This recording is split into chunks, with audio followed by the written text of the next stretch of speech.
country made up of thousands of islands in the eastern edge of Asia.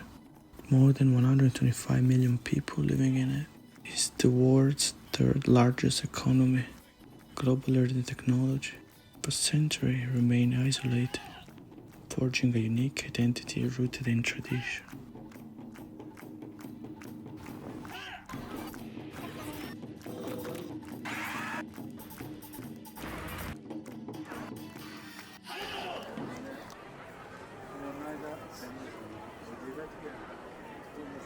Well, I guess now is the time to give you some background.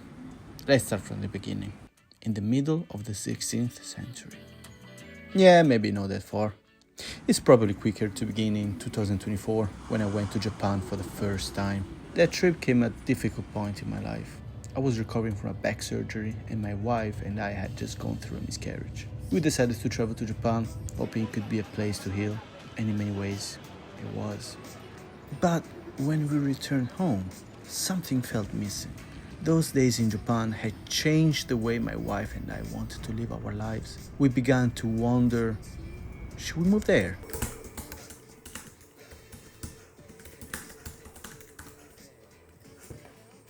Of course, Japan's culture and laws are very different from what we used to in Europe. Was it worth it? Was it even possible? How could we build a life there? These questions kept coming back to us. So I reached out to people who had the same dream of moving to Japan and actually made it happen. Maybe they could help us find answers. One of those people is Fabio Finotto, an Italian originally from the north of Italy. He moved to Japan after being recruited by Woven, a company created by Toyota, to work in their offices in Nihonbashi Muromachi, Tokyo. I met Fabio during my second trip to Japan. Yes, because I went back again, this time for research purposes.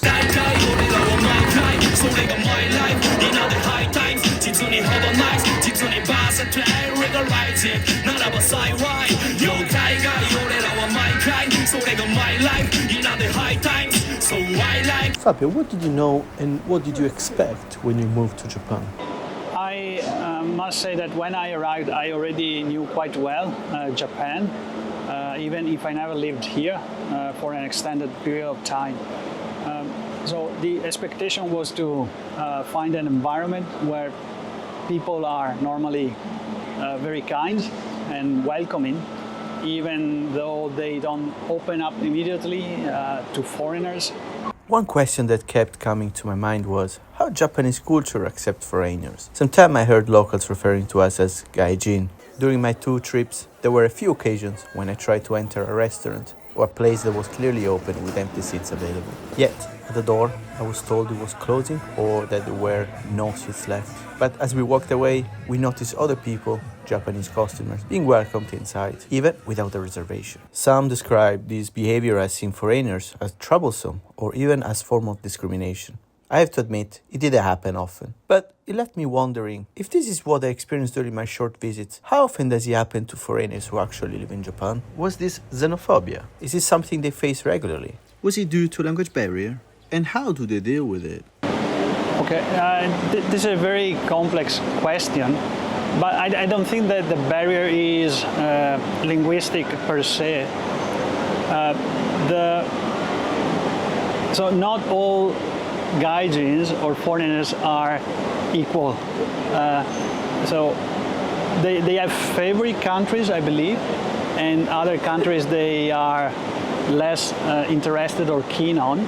As an Italian, I generally find that they are very interested in Italian culture and what, as a country, Italy has to offer in terms of design, food, fashion, etc.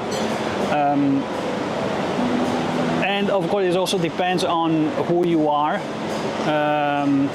They have still a sense of hierarchy. And therefore you may be coming from any country, but depending on what level you are treated differently.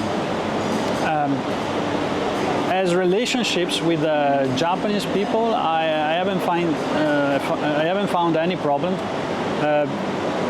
I have a very good relationship with my colleagues.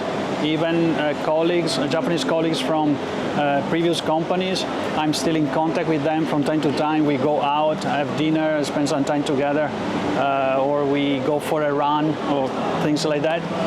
So honestly, I haven't had problems, even though we need to understand that, back to the original question, we are still foreigners and we are regarded as such to some extent.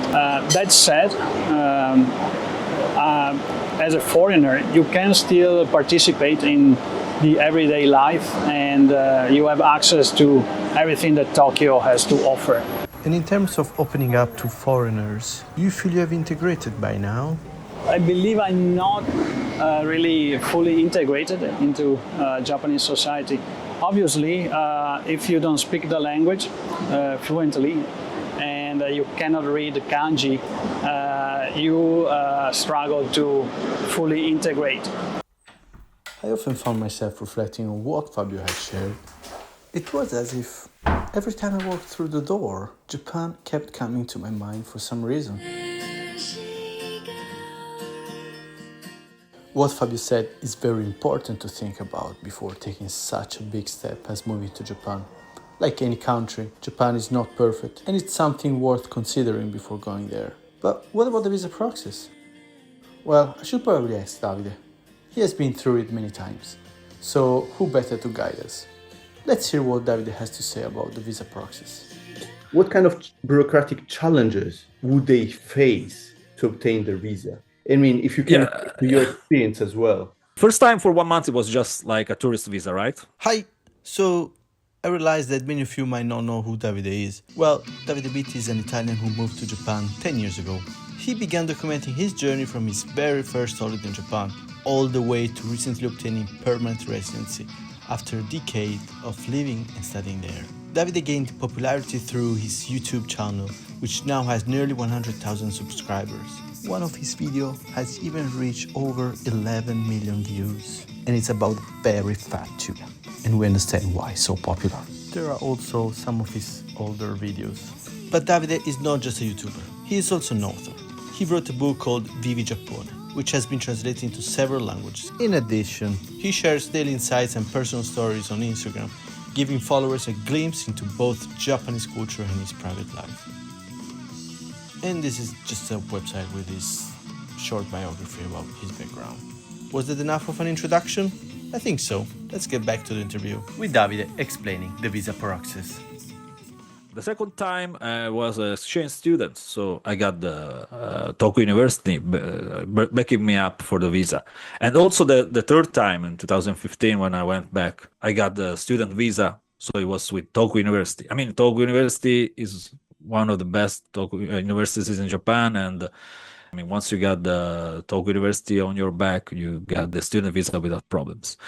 After that, yeah, there was the problem with going from the student's visa to the working visa. And in that case, one of my supervisors from the company was a small, medium company here in Sendai. They didn't know how to do it. So we just went there with all the papers, the contracts and everything. So yeah, it's really all by paper. I must say, finally, they moved to the possibility, to the chance to do the application for the visa online. But in my case, I was lucky because I never had so much problem. Even when I changed to the working visa, everything went okay. The only problem is that when you're doing the student visas, somehow the length of the visa depends on your course, right? But when you got the working visa, you can ask for 1, 3 or 5 years. I mean, everybody goes for 5 years. For example, for me, for 3 years in a row, I got a 1-year visa. And I changed my work. I went to the Tokyo University. So again, I was in Tokyo University. Needed documents became really, really lesser than before. After I reached 9 years and I reached a nice curriculum, and I think I was ready to ask for the permanent visa. This time, yes, I hired a legal because it was so important. I mean, it's okay to do it by yourself. It's absolutely possible. There's no problem in it. But for me, it was such an important step that I hired a lawyer. So he made it the right thing. He asked me for a lot of documents. It was crazy. They check everything for the permanent visa. So they are really, really strict in this. And everything went well. But it's really hard. I mean, they really, really check everything in your past history of everything. So it's pretty frightening. Also, it took like 6 months for the scrutiny, for the immigration to give me the visa. So, but even with the permanent visa, I'm not a Japanese citizen. I'm not interested in becoming a Japanese citizen. What should a Gaijin do to prepare before starting the process of moving to Japan? Okay, yeah. First, as I say, as I talked about the psychological preparation. Yeah, you have to think if you really like it, if you have something to do in Japan, like why Japanese people, why Japanese society will need you. As I said before, something that anybody can do is like to enroll in a language school, be a student for a little bit, and then search for a work after that. And it's pretty expensive way of doing it, but it's the most common one. Whatever you have to do, the first thing you have to do, is the visa is the most important thing, because Japan is a place that if you can go, if you're a European from Europe, you can just stay for 3 months as a tourist. But with the tourist visa, actually, you're not supposed to search for work. But if there's also an exception that maybe you can use like portals like Gaijin Pot or similar that have job offers for foreigners. That's also a way to do it. There's all other things you can do. For example, if you're from England or for America, however, if your main language is English, there are a lot of opportunities like not only the max scholarship, but for example, there's the JET program. Maybe difficult to obtain, but you got the chance to work in Japan for the government in schools to teach English as an ELT English language teacher. To say it short, you have to get a plan before coming here. Prepare yourself, study the language, go in Japan, continue study the language, and make a plan. Always be ready, because maybe the plan A is not good, so think about the plan B. Try to be in the way that in a way that you always have a parachute for you, a second chance, and be ready for anything. Yeah, because a lot of people come here and just get burned really badly about their experience in Japan. So it's not for everyone. That's also true. As Fabio and Davide mentioned, one of the most important steps to really integrate and to make sure your experience in Japan is a successful one is learning the language. But that raises a question: how difficult it is to actually learn Japanese? Is it something anyone can pick up on their own? Or does it take something more? Well, to explore this, I reached out to Eduardo. He is someone who not only mastered the language, but also helps others to take their first steps in learning it. So, before we hear his thoughts and experiences, let's introduce him. Eduardo began studying Japanese long before he ever set foot in the country. And today, in the land of the rising sun, he's best known as an actor, appearing in a range of audiovisual productions that have made his face familiar to many. But Eduardo's story doesn't end there. Beyond the screen, he teaches Japanese language, shares his discipline as a martial art instructor, and guides others as a yoga meditation counselor, bringing together performance, strength, and mindfulness in every part of his life.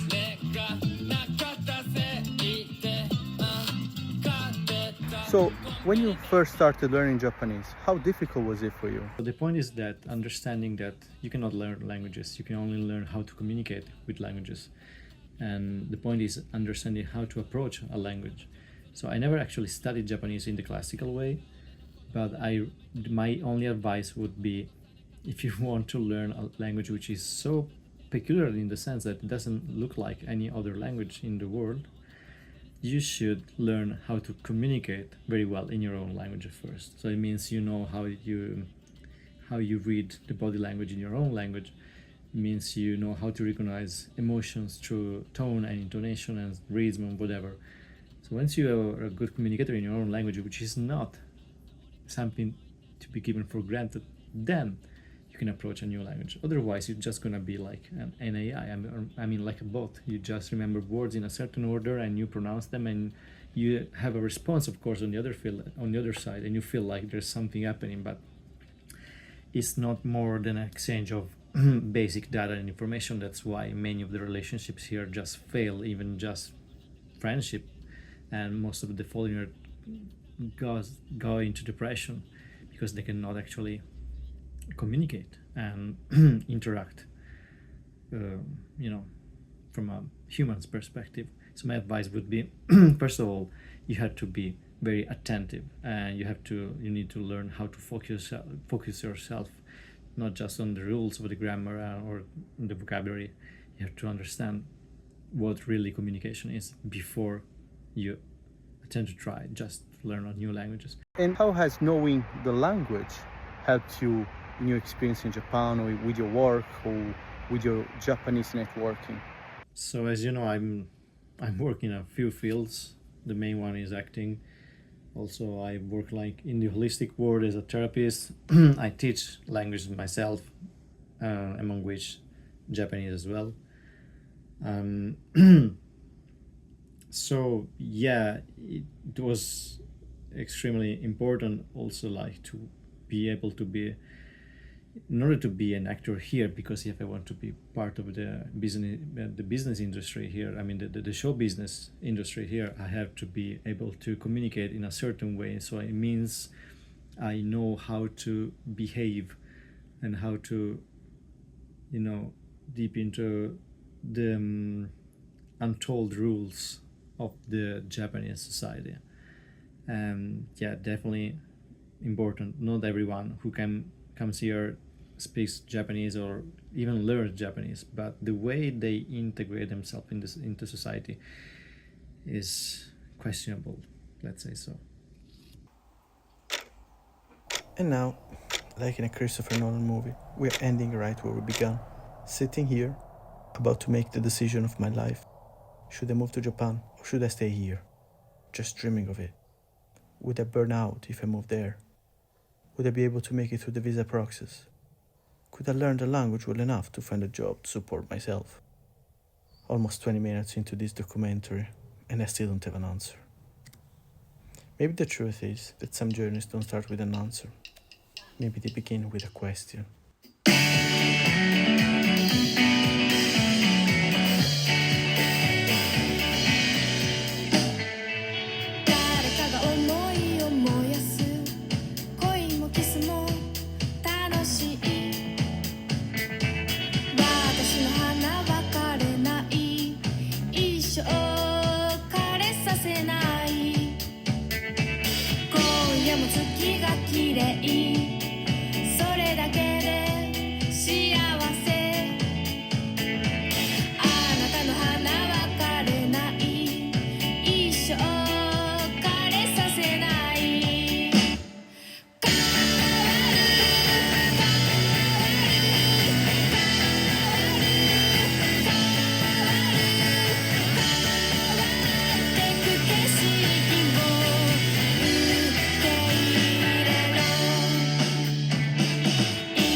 日々